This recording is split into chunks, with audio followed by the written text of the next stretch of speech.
everyone and welcome to another episode of Rift News, the show some of you decided to watch to check up on me and to see if I'm doing fine. And honestly, I really want to tell you how much I appreciate that you guys are worried about me. But I think I struck a good balance in having free time for my family and still working on good content for you. Although it comes at the cost of me not having too much time to just play games. I have enough time to do a gauntlet in Legends of Runeterra, and perhaps a game or two of Valorant. But I'm sad I probably won't complete the latest TFT pass. Anyway, this time, once again, we got quite a few things to talk about, including possible teasers for the next champion. So, let's get on it. Over on live servers, patch 10.13 was deployed, which means that all the splashy pool party skins and the medical skins for charity are live. And that's pretty much it for the live servers, because once again, all the fun things are on PBE. There we got quite a few new skins to talk about. First of all, we got 3 new Infernal skins. Infernal Karthus looks a lot better than what I imagined. The model on its own is absolutely glorious, but it is the spell effects that really bring it all up. His auto attacks are small flames. His Qs are small runic fire explosions. His W is a wall of flames contained by 2 runestones. His E, obviously, gives him a lot of fire all around. And his ultimate brings down meteors. Then we have Infernal Cannon, which is the first cannon skin that hides his old animations pretty well. His passive summons tiny fire spirits around his target. His Q is a shuriken on fire. His W is a fire beam. His E sets himself on fire, even more than before, and it gives him a little bit of fire all around. But then there is his ultimate, which gives him a lot of fire all around. And lastly, there is Infernal Vel'Koz, which is a giant fire elemental with floating chains. His abilities are quite simple, as it tends to be with these skins. His Q fires out a fire missile. His W is a rift of fire. His E is a fiery explosion. And his ultimate is just a lot of fire for everyone around. To sum up these skins, there is literally a lot of fire all around. The other new skins we got came from the Arcanist line, and here Riot got quite creative. First, there is Arcanist Kog'Maw, which I don't think anyone would have guessed. What's amazing about this skin is that it redesigns Kog'Maw's model entirely, almost as if it was a legendary skin, which is something Kog'Maw needed desperately. His auto attacks and Q is just magical glowing spit. His W lights up his head antennas, and the rune on his forehead. Here it lights up blue, but when Kog'Maw dies, his passive turns the rune red. His E seems to be a magical scroll which Kog'Maw spits out, and his ultimate is an arcane comet. Next up we have Arcanist Shaco, whose splash art I thought was teasing a new Veigar skin, but then I realized that it was just one of his new boxes. In-game, this new Shaco skin doesn't really stand apart from the other skins, and I think that might be because his other skins use very similar colors. But thankfully this new skin gets creative when it comes to spell effects. His backstabbing has some extra explosives. His vanish is a cloud of magical runes. His boxes look like, well, Veigar. His flying daggers have some magical particles too. And when his clone dies, the 3 boxes are linked with magical runes. Overall, these spell effects are nothing mind-blowing, but they do make the skin better. And the last skin here is Arcanist Zoe.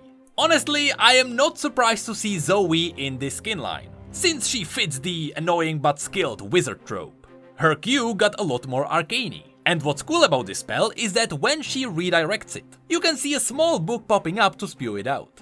Her W gives the summoner spells an arcane border. Her E is just Zoe kicking a blue potion that creates an explosion when it falls. And her ultimate opens up a portal using 2 books. But of course, because Zoe is hated and loved at the same time, which translates into her being popular, Zoe also got the prestige version. Now, as always, it is exactly the same as the normal version, with the fact that all of her abilities are gold now, and a lot more shinier. And especially this time around, the abilities are really shiny. But I should point out that some people noted how her new translucent golden hat looks like an adult, protection thingy. You can't unsee it now. But before you go completely blind, let's quickly move to the very last skin, Conqueror Nautilus. Before, we have only seen his art, but now we finally got to see what he looks like in-game. I mean, I don't mind it, but the color scheme is really different from this. This in-game model looks far too clean. All his other skins are a bit dirty or at least battle-scarred. At least the shiny armor fits Warden Nautilus, but it doesn't fit a Conqueror. Anyway, as it is the norm with the Conqueror skins, red crystals supported by gold details is the overall theme. You can find that in his passive. There is a red glow underneath his Q. You have some MSI logos on his W. You have some golden rocks from his E. And even more red and gold explosions coming from his ultimate. With that said, although I might sound like this skin is nothing special, you have to keep in mind that this skin only costs 975 RP, which is actually quite rare these days. I say that, but Riot is making RP more expensive in some countries. Which is understandable, the American economy is not doing that well, and a lot of new digital taxes are happening around the world, but at least this skin is still cheaper than the rest.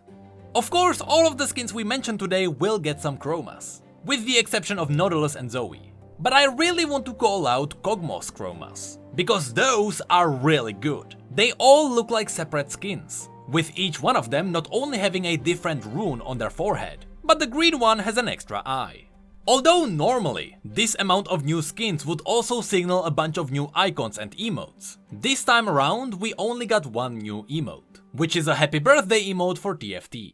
However, I can't say that that is it for PvE, because on top of all of this, Riot also started testing the new Nexus Blitz, which is going to be the main part of the big summer event.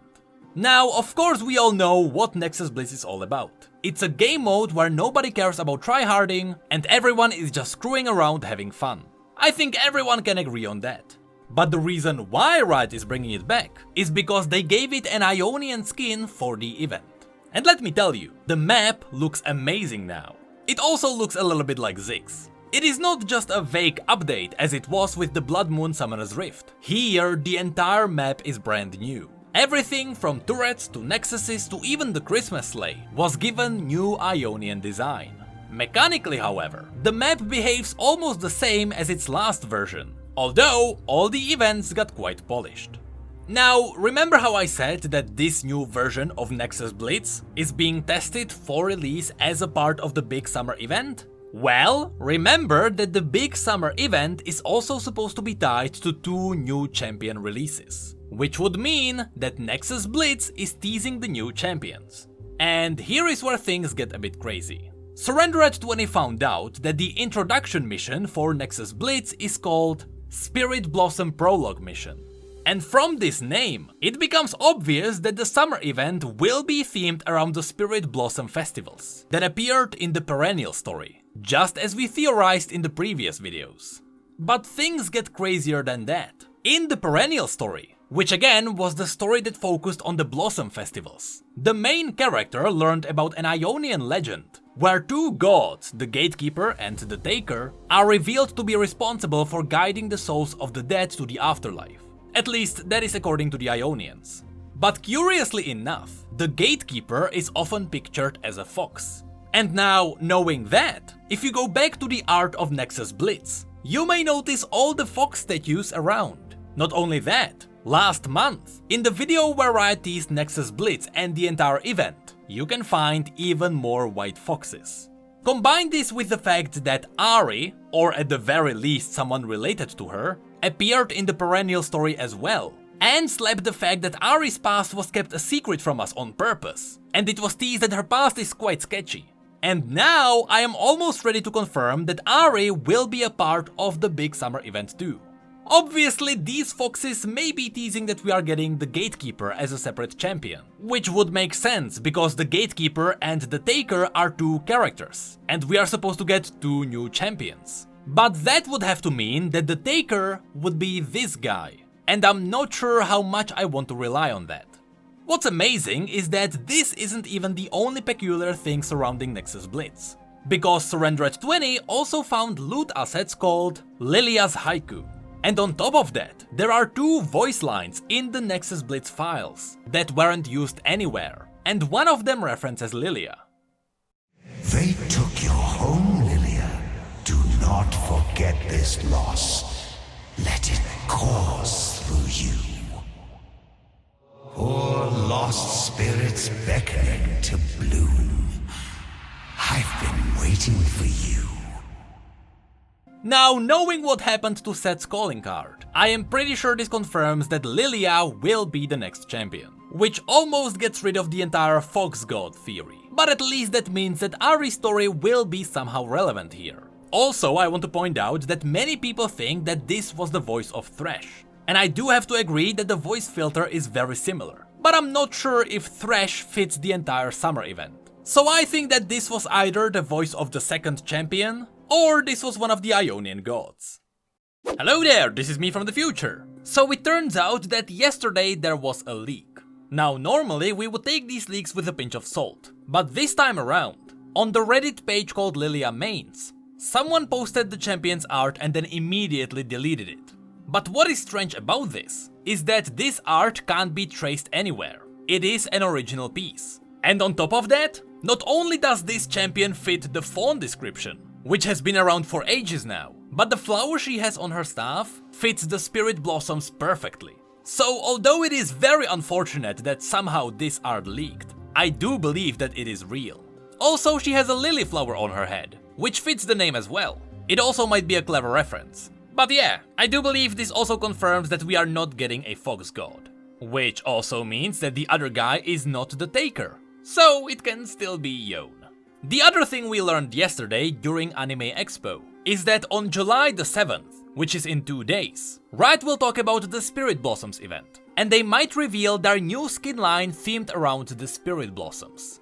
All we know is that this skin line was themed around animes, and to be honest, I don't know many spiritual animes, so I'm quite curious what this skin line will be about. Although, because they said that it is themed around animes, that probably means that it is unfortunately not going to be a canon skin line. I was hoping we would get more of something like Freljordi and Silas, but this skin line will not be it. Now, back to my present self. The last thing I could mention regarding PBE is that Surrender@20 also found 2 files referencing a prestige skin for both Soraka and Yasuo. And I just hope that if these 2 skins are linked to the Blossom festivals, I hope they will be lore skins, just like what Silas got. Now, although that is it for PBE, we still got 3 news posts to check out. First of all, Riot released a post where they gave us another update on the League client. They are still continuing on their journey to clean up the code, and now they are focusing on putting all of their client's functions into a single code, which would make it run smoother. Because currently the code is segmented into different functions, which they call plugins. They have also given us a long list of bugs which they have recently fixed. And yes, they even fixed the black screen after clicking play again. But that's pretty much all the important info in this post. In the next one, Riot talked about their update on the behavioral system. In short, Riot listened to our feedback and they went through their data and they found out that when it comes to intentional feeding and leaving or being AFK, the best way to deal with these would be to directly reduce their frequency, obviously, and to mitigate the harm to other people. Right now, Riot is testing different ways to make this a reality, with the most recent addition being the ability to report or mute people during champion select. Right now, although this is already in testing, it is just an experiment, and Riot wants to see what kind of data they can get out of it. And next month they will tell us how it went. Besides this, Riot also shared with us their other actions. For example, it's been a while since they have updated the summoner code, which, to be honest, no matter what Riot will write there, people probably won't read it, so I doubt updating it would be very meaningful. With that said, an updated summoner code would give Riot more reasons to ban inappropriate behavior. Next, Riot is developing new automated ways to detect intentional feeding or being AFK. Being AFK sounds easy to detect, but if the player runs circles in their base, currently the system won't find anything. Now at the same time, Riot is also gathering data for all the other sorts of negative behaviors, but that's going to be useful for them in the future. And lastly, they are trying to improve what to do with AFK players once the system finds out that they are AFK. In other words, they are trying to figure out how to make the game less painful for their teammates. And this takes us to the last part of this video, which is the latest Ask Riot. Although here Riot answered only one question: should they delete Yuumi? To sum it up, Riot separated this into 4 questions. Why is Yuumi a brain-dead champion that even a real cat could play? Here Riot gave us a chart of champion masteries. Here you can see the win rate people have with the champion when they start, and what their win rate is after about 60 games. The longer the line is, the more room there is for the player's improvement. And here you can see that even though Yuumi looks like a brain-dead champion, Yuumi still has a pretty high skill ceiling. Then there is the question, why should Yuumi even exist? Here Riot showed us Yuumi's popularity graph. The thicker the line is, the closer we are to present days. So the thin line would be Yuumi's release. The higher the line is, the more often individual players played her. In other words, the more Yuumi mains there are. And the more the line goes to the right, the more unique players played Yuumi. And so, because Yuumi is mostly in the top right, it is obvious that Yuumi is popular. Then when it comes to the question, do we think Yuumi is balanced? Riot admits that the one thing Yuumi is lacking is counterplay. It simply doesn't feel fair to play against her. And that's why she may feel like an easy champion that doesn't deserve her wins. However, that still doesn't mean that Yuumi shouldn't exist. They just need to give her more reasons to detach from her allies more often. And lastly, there is the question, why did we nerf her healing mana cost so hard this patch? Here the answer is relatively simple. They simply adjusted her mana cost, so that it was easier to control. There is a reason why it is now percentage based. It is so that if you stack mana on Yuumi, all that means is that your spells are now eating more of your mana.